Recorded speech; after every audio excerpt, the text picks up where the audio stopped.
Hello, and welcome to my weekly series on breaking down the Azure networking chains. This is a special video as part of the Azure Back to School event that I'm putting on this month, and we are going to talk today about Network Watcher. I'm Dwayne Natwick. I'm a Microsoft certified trainer and a regional lead. I also am a senior cloud training architect for Opsagility and Skill Me Up.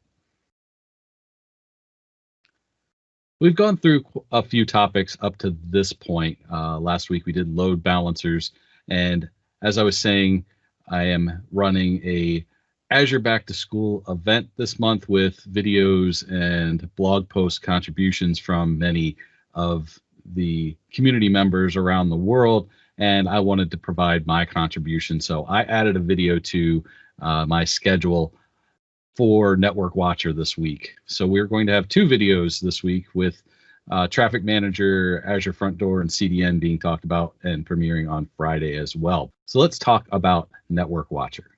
So we'll review, as we have every week, around building your security posture and where we are within that security posture.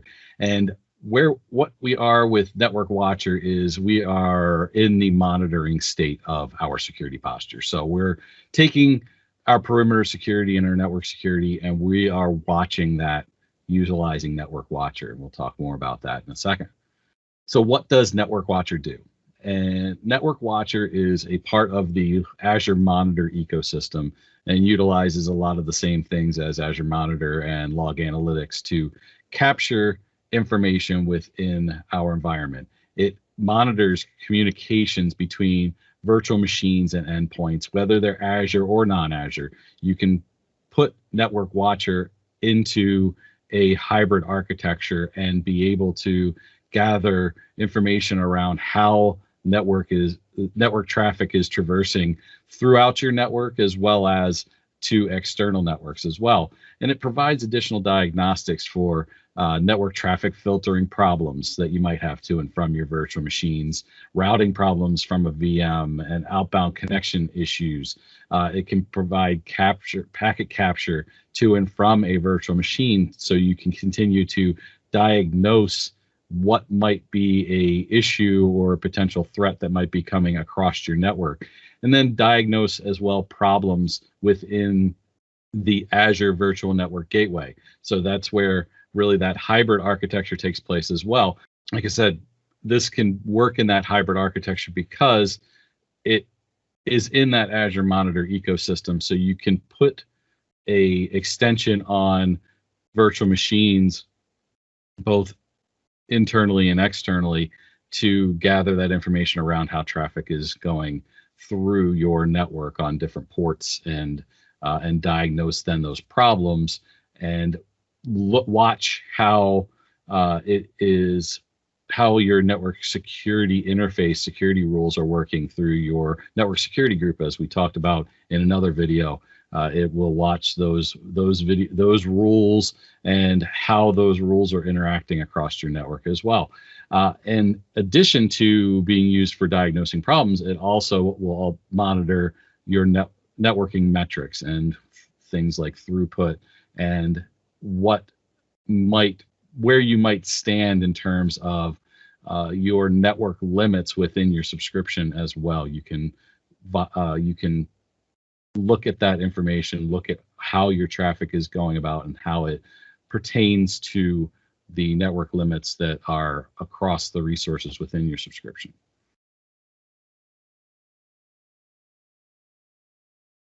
I built out this diagram for everybody last week when we were talking about load balancers, and to take this a step further, I added in the icon for Network Watcher to show just kind of where some of those points lie with Network Watcher. And you can see, we have our on-premise virtual machines here down at the bottom left, going across the gateway into our firewall, and then this traffic is watching these network interfaces all the way across for our inbound and outbound rules, how our traffic is routing in terms of the IP flow and what the next hops are. All of that information is being gathered and then can be queried very similarly to how you would look at that information in terms of log analytics across those network security groups and the VNets and the virtual machines within those VNets, and how that's all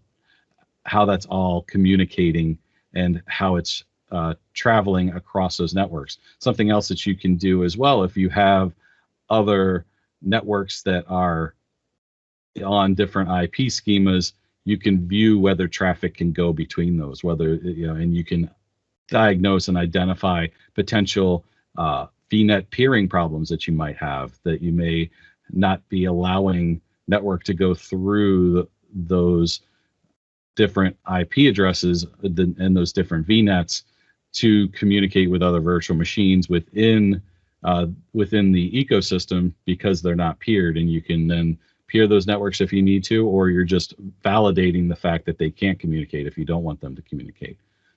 So let's get into the Azure portal and look at how we would configure Network Watcher and look at some of the capabilities within packet capture and IP flow and those services that Network Watcher can help us with understanding our network infrastructure.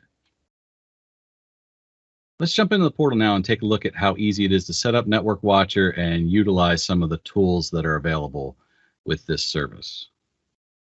So I'm in the Azure portal, and what we're going to do first here is we're going to click on Network Watcher, and we're going to get it set up.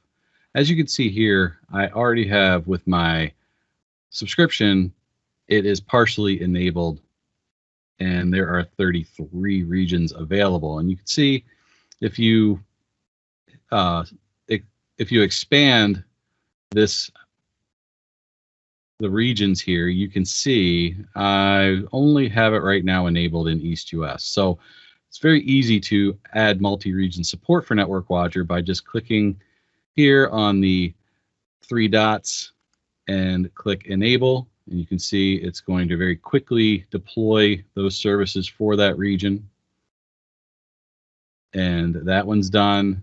For West US, if I want to pick North Europe, I'll get that one in there. That one's done. And let's do also West Europe.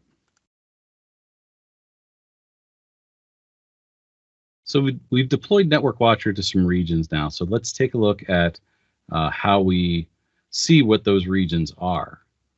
So we go here into our resource group, into Overview, and if we do Show Hidden Types, in a moment you'll see our 4 regions that we deployed for Network Watcher.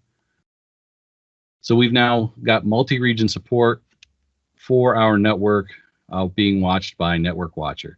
Let's jump into a different portal here where I have some virtual machines running, and let's show how to set up our virtual machine extensions for Network Watcher. So we're going to go into our virtual machines. I have 3 virtual machines running here. 2 of them are Windows and 1 of them are Linux. So it's very easy to just click onto a virtual machine, select extensions, and you can see that was one of my Windows machines. Click Add and find the Network Watcher extension here. I scroll by it. There it is, the Network Watcher agent. Click Create. Click OK. And we're deploying that extension. We can go into our next one.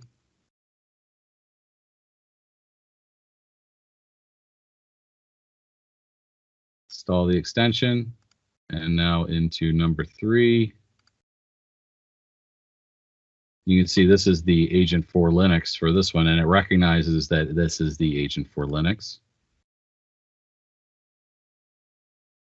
And click OK. So we'll let that deployment go. And the next thing we want to do is we're going to go create a network security group and then associate it with VM2. So I need to make sure I know which region this one is. I believe it is Central US. Yes. So let's go create a network service group, or network security group.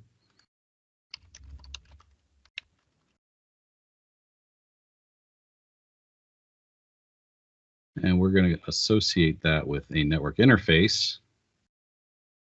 If you remember from the network security group demo we did a couple weeks ago, we could do that. And here we have VM2. And we're associating that now. It's saving that network interface. And it's ready to go. So let's go back now to our network watcher.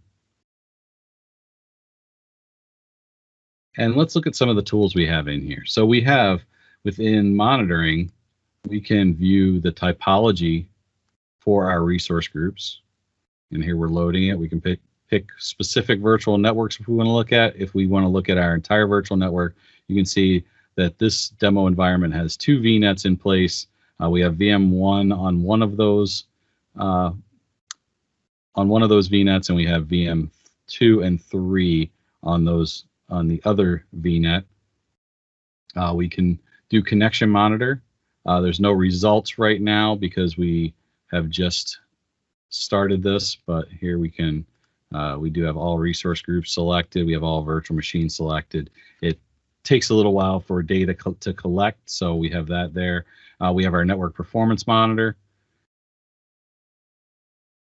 So we're going to go into Network Watcher, and let's get Network Performance Monitor going here. We need to create a log analytics workspace to get this working. We'll create a new workspace.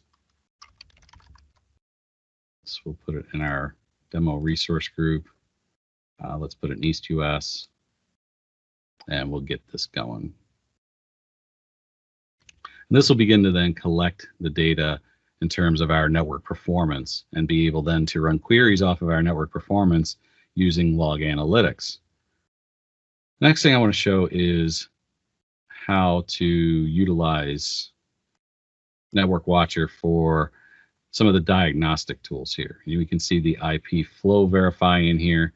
What we're going to do here is we're going to do a couple quick tests here. So we can look at, and if we note the IP address here for VM1, we're going to use that in a second, but we're going to use the network interface on 2, and we're going to look at 3389. Let's look at 3389 port, and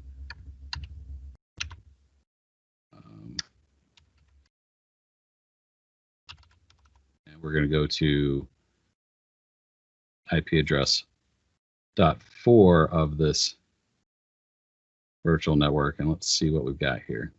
You can see here it is loading and checking, and we can see access is allowed. And this is the interface. If you recall, when we were looking at the topology, we had VM3 on the same VNet, and that is the .4 address. Our VM2 is .5. So we are able to communicate between that particular VNet, which is part of our network security group rules. If we go in here and change this to 1.4, which is the VM1 on a separate VNet,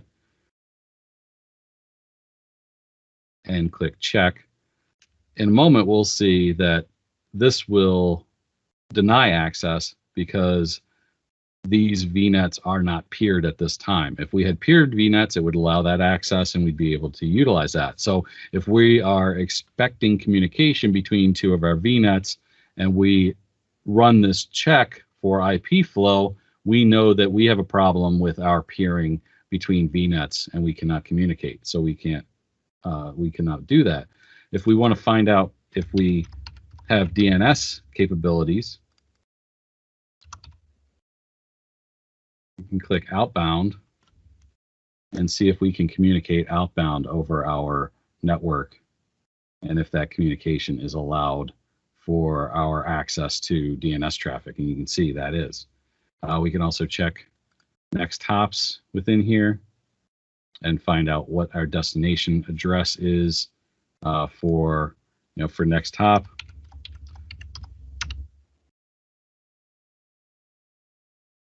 Try just DNS again.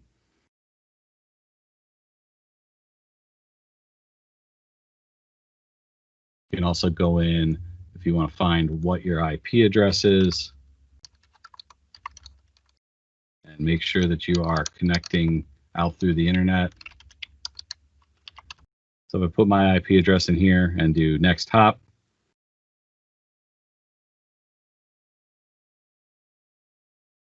is going to return back that it was going to the internet here in a moment. And you can see next top is the internet right here. Very helpful here with effective security rules, VM troubleshooter. You can do some package capture on your virtual machines and troubleshoot your connections as well. So lots of things that you can do with Network Watcher. I recommend that you go in as you create virtual machines and networks, that you put Network Watcher in place and check it out as you get your network up and running. Test that network and test the connections as you get things deployed, and look at what kind of tools you can utilize Network Watcher for. Thank you for attending this video today. I hope you enjoyed it. You can follow me on the social media links provided, as well as follow hashtag Azure Back to School this month. There's some great content from Azure MVPs, Microsoft full-time employees, other Microsoft certified trainers are all providing content on a daily basis. And if you follow on Twitter, hashtag Azure Back to School, you can get the tweets, the daily tweets on the new content that's going up online, as well as go to azurebacktoschool.tech, that's TECH, and you can also find the schedule for the content, and the daily links will go up on that page as well. So thank you very much, and I'll see you on the next video.